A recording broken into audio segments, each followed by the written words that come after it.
Welcome back to Barbell Therapy Check-In Edition. I am taking you through an actual check-in that one of my clients got this week. These are the pep talks that you need to stay on track and a real look inside into coaching with me. Okay, this client is a mom of two, an entrepreneur. She's going back to school and she stays at home with her kids. Her life is busy. She has been through the gamut. She's had a couple of different procedures. Life has just absolutely thrown the book at her.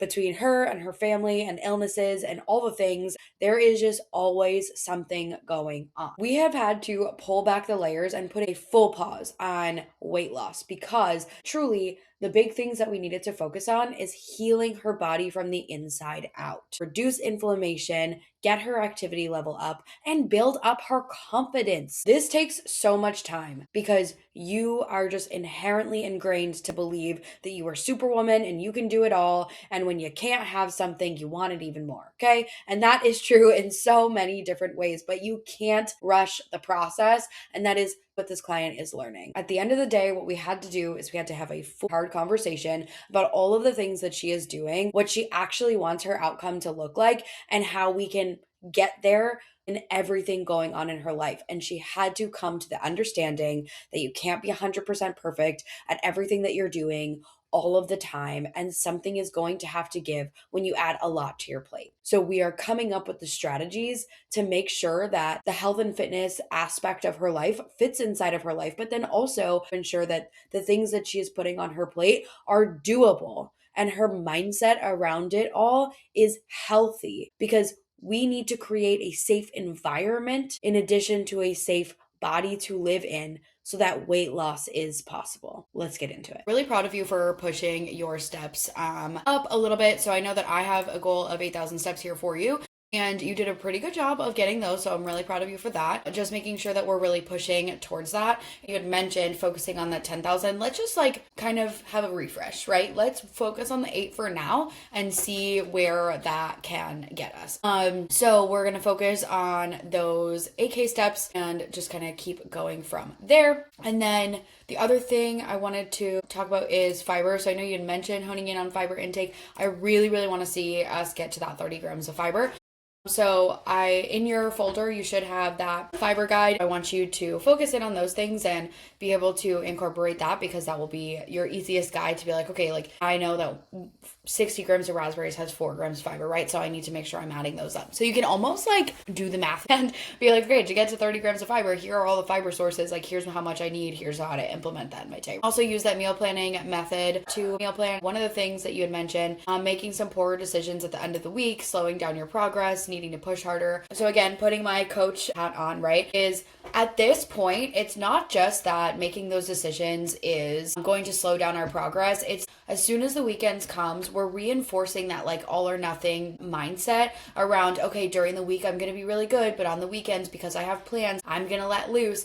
And we're reinforcing that habit and that mindset and the lack of leadership and showing up for yourself in that sense. So that's really what I want us to start to focus on, is less around oh, I have to be restrictive. Oh, I have to follow this meal plan, and more about how am I showing up for myself? What am I doing for myself on a daily basis? How am I creating this investment of ownership and self-led leadership to really improve? And we really need to think about it in the sense of yes, are these things hard up front? Absolutely. Habit change is really freaking hard, okay? It's not easy. You're not alone. This is not a you thing. This is a society.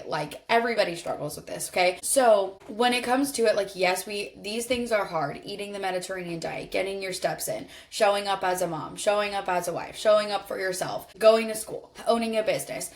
All of these things are hard, and you really have to understand that at some point something is going to have to shift, whether it's you're shifting responsibilities off of you and onto somebody to help or whatever, whether it's in seasons where you're focusing in on school, your business is going to have to take a back burner. But at the end of the day, the one thing that can't take necessarily a back seat is you. Because if you don't feel good, if you need to rot on the couch because you're so burnt out and just absolutely done, what happens to all of those tasks that you're responsible for? Now none of them get done. Not just now not showing up as your best self, not just for you, but now for your kids and your husband, right?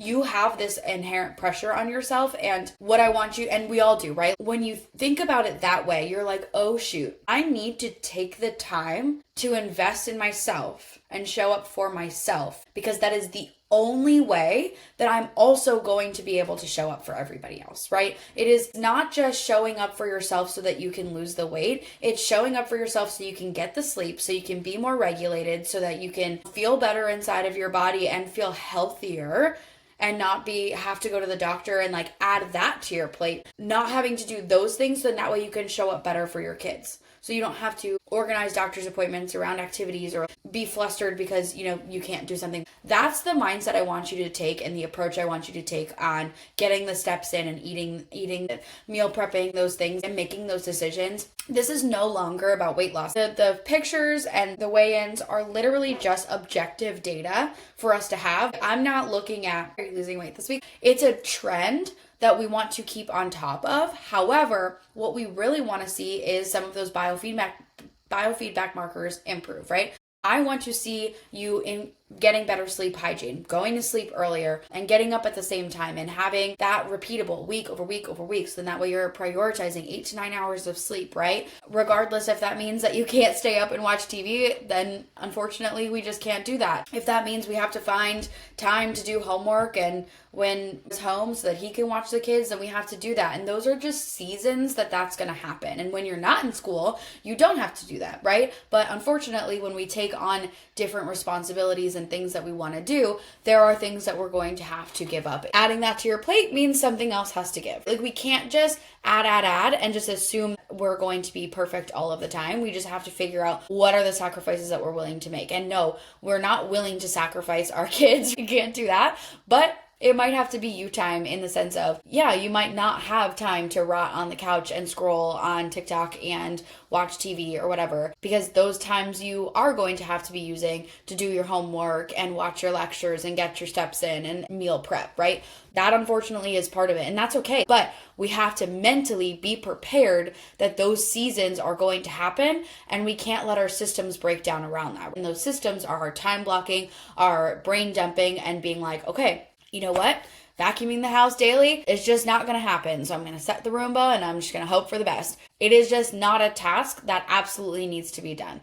Letting the kitchen go, making sure that I am having my kids or whatever, having people help clean up the kitchen, so in that way I'm not solely responsible for it. That is part of it. It's not going to be all the time, but the seasons that we have in our life are going to be harder, and things are going to pile up, and we just have to understand that we're not going to be 100% all of the time. But at the end of the day, all of those tasks are not going to happen if you can't take care of yourself. And so that's what I want you to think about, putting this investment up front for the longevity payoff, right? Yes, these things are hard, but we're going to get those 8,000 steps a day, and we're going to crush them, and we're going to be really consistent with them. We're going to meal prep, and we're going to start feeling better inside of our body. We're going to get those 30 grams of fiber. We're going to get that water in. Those are the things that we are definitely going to do. These are the things that you 100% can control and do right now inside of this busy time in your life, okay? So in that way, you can wake up and have tons of energy to spend running around with your kids. It's just a season in your life, and you have to be prepared and be realistic about what you can do, what those outcomes are going to be, and how you need to show up in those different areas of your life to make it all work. But all of that being said, you have made so many improvements. We just need to keep that momentum going. And, the saying goes is that when something's in motion, it stays in motion, and you're in motion. So let's keep going. All right, I'll talk to you soon.